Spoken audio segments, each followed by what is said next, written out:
Você já reparou que quase todo mundo quer descobrir o segredo do Ayano-Koji, mas quase ninguém faz a pergunta mais importante: o que realmente torna alguém como ele tão diferente? É a inteligência? É a capacidade de manipular situações? É o autocontrole? Ou será que existe algo mais profundo acontecendo? Porque, convenhamos, existem muitas pessoas inteligentes, existem muitas pessoas estratégicas, mas poucas conseguem passar a sensação de que estão enxergando algo que os outros não enxergam. E talvez os livros possam nos dar algumas pistas. Hoje eu quero compartilhar com você 5 livros que o Ayano-Koji provavelmente leria, e no final, um livro tão curioso que foi escrito inspirado nele. Então fica comigo até o final, porque esse último talvez seja o mais interessante de todos. O primeiro livro seria O Príncipe de E antes que alguém pense que estamos falando de manipulação, calma, porque aqui, meus amigos, reside a verdadeira sacada. Maquiavel não estava ensinando pessoas a serem más. Ele estava observando como o poder funciona no mundo real. Não como deveria funcionar, mas como realmente funciona. E isso combina perfeitamente com Ayano-Koji. Ele não observa pessoas para julgar, ele observa para entendê-las. Quem influencia quem? Quem toma decisões? Quem acredita estar no controle? E quem realmente está? Isso não é sobre o Ayano, é sobre aquela situação em que você percebe que a pessoa mais influente do grupo nem sempre é a que mais fala.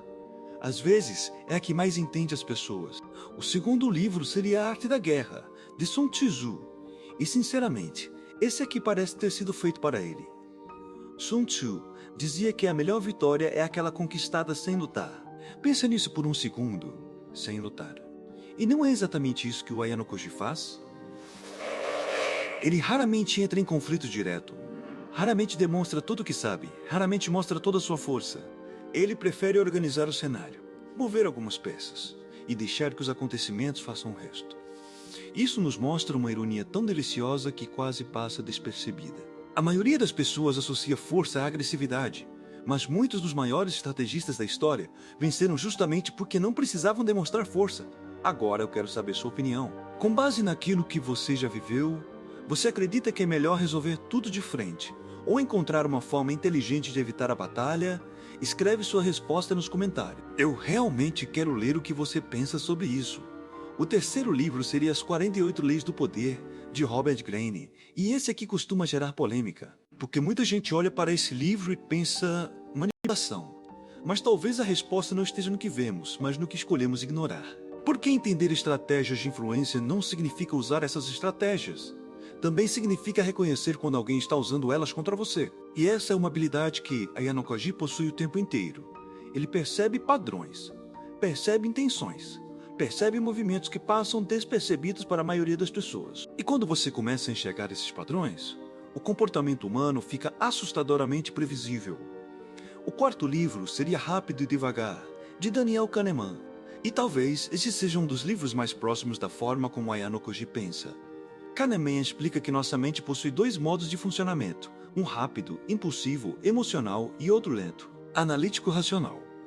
Agora pense em quantas decisões ruins já nasceram de um impulso, uma mensagem enviada sem pensar, uma discussão desnecessária, uma escolha feita na emoção. Todos nós já passamos por isso, mas Ayano-Koji parece operar de uma forma diferente. Enquanto os outros reagem, ele observa.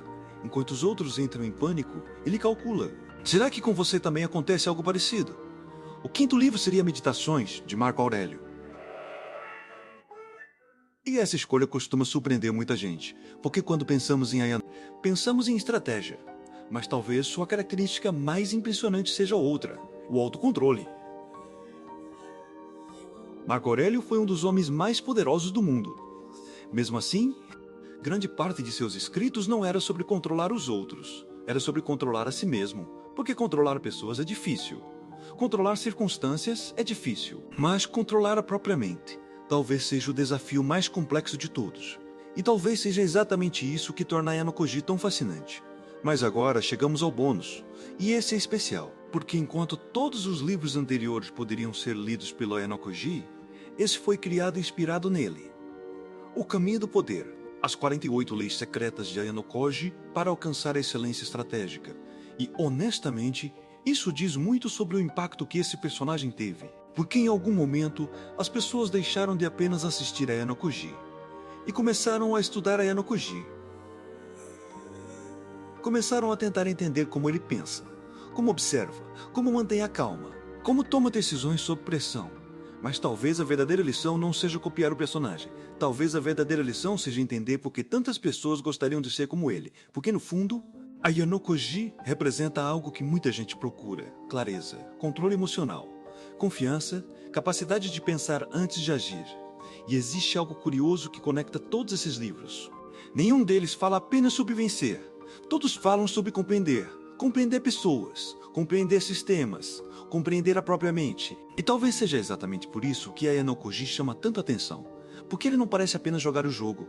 Ele parece entender as regras invisíveis do tabuleiro. Mas eu quero deixar uma pergunta para você. E talvez ela seja mais importante do que todo o resto deste vídeo. Se você lesse todos esses livros, você se tornaria mais inteligente? Ou apenas mais consciente de como o mundo realmente funciona? Pensa nisso. E me conta nos comentários. Qual desses livros você acredita que mais combina com a... E qual livro você acha que eu deveria analisar no próximo vídeo? Porque as melhores conversas não terminam quando o vídeo acaba. Elas começam quando pessoas curiosas decidem pensar um pouco mais fundo. E é exatamente aí que as melhores descobertas acontecem.